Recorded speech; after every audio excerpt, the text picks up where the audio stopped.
പലരും പറഞ്ഞു തരാം തരാം തരാം, നിങ്ങൾക്കൊരു വീട് തരാം, നിങ്ങൾക്ക് വീട് തരാം വീട് തരാം എന്ന് പറയുന്നല്ലാതെ ഒരു മാനവനും തരുന്നില്ല.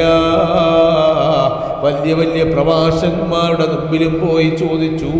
അവരെല്ലാം കൈമലർത്തുമ്പോ നിങ്ങൾക്ക് പഞ്ചായത്തില്ലേ, പഞ്ചായത്തിലൊന്ന് പറഞ്ഞൂടെ, പഞ്ചായത്തിൽ നിന്ന് കിട്ടാറില്ലേ, അതിലൊക്കെ ഒന്ന് പ്രവേശം കൊടുത്തൂടെ എന്ന് പല പള്ളിയുടെയും സാന്നിധ്യത്തിൻ്റെ മുന്നിൽ വെച്ചുകൊണ്ട് പലരും പ്രതിപാദിച്ചപ്പോ ഞാനറിഞ്ഞില്ല റബ്ബേ, ആഴമേറൊരു വേദനയാണ് എനിക്ക് കിട്ടിയത്. അവരൊക്കെ ഇന്ന് വലിയ സ്ഥാനങ്ങളിലാണ്, വലിയ പവറുകളിലാണ്. ഒരു വീടില്ലാത്തവൻ്റെ വേദന എവിടെ അറിയും? അവർക്കറിയില്ല. കണ്ണുള്ളവൻ്റെ കണ്ണിന് കാഴ്ചയുടെ വില അറിയില്ലല്ലോ എന്ന് പണ്ടുള്ളവര് പറയുന്ന പോലെ ഒരു വീടില്ലാത്തവൻ്റെ പ്രയാസം റബ്ബേ.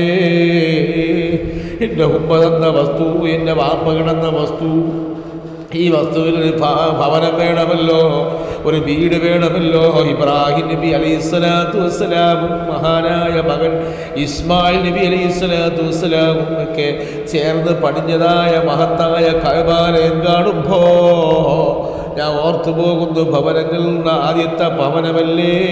എന്നാ വേറൊരു ഭവനമുണ്ട്, ഭവനങ്ങളിൽ നിന്നുള്ള ആദ്യത്തെ ഭവനം ഈ ദുനിയാവിലുള്ള വീടല്ല, മറിച്ച് ആഖിറത്തിന്റെ വീടാണ്, ഖബറാണ്. ദുനിയാവിൽ ഇബാദത്ത് ഭദ്രതയോടെ ജീവിച്ചിട്ടല്ലേ ആഖിറത്തിലേക്കുള്ള ചിന്താമണ്ഡലം ഉദിക്കുന്ന ഒരു ഭവനം ഇബാദത്തിലൂടെ നേടിയെടുക്കണമെന്ന ചിന്താമണ്ഡലത്തിലൂടെ പലരുടെ മുന്നിലും ചോദിക്കുമ്പോൾ ഒരിക്കലും നല്ലൊരു വാക്കിൻ്റെ പ്രയോജനമില്ല. അവരെ വായിൽ നിന്ന് വരുന്നത് മോശമായ തേടാൻ പറ്റാത്ത വർത്തമാനങ്ങളാ. അല്ലാഹുവേ, എൻ്റെ റബ്ബെനിക്ക് ഇത്രയും തരും, എൻ്റെ റബ്ബെന്നെ കൈവിടില്ല, അവൻ മാത്രമാണ് എൻ്റെ അഭയം റബ്ബേ. നീ കൈവിടൂലെന്നുള്ള ഉറപ്പോടുകൂടി ഞാൻ നിന്റെ മുമ്പിൽ സമർപ്പിക്കുന്നു. അല്ലാഹ് ബിസ്മില്ലാഹി തവക്കൽതു അലല്ലാഹ്.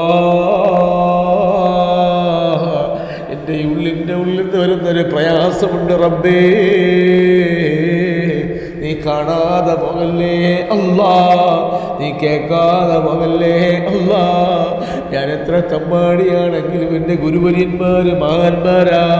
ഞാൻ പഠിച്ച സ്ഥാപനം മഹാന്മാരുടെ സ്ഥാപനമാ, ഞാൻ പഠിച്ച സ്ഥാപനങ്ങൾ മഹാന്മാരുടെ പാദവർഷനമേറ്റ സ്ഥാപനമാ, മഹതിയുടെ വല്ലാത്ത തൃപ്തിയുള്ള സ്ഥാപനമാ. അവിടുത്തെ ബറക്കത്ത് കൊണ്ടെങ്കിലും അടുത്ത റമദാന് മുമ്പ് ഒരു ഭവനം നൽകണേ അല്ലാ. ബിഹഖി സയ്യിദിനാ മുഹമ്മദ് മുസ്തഫ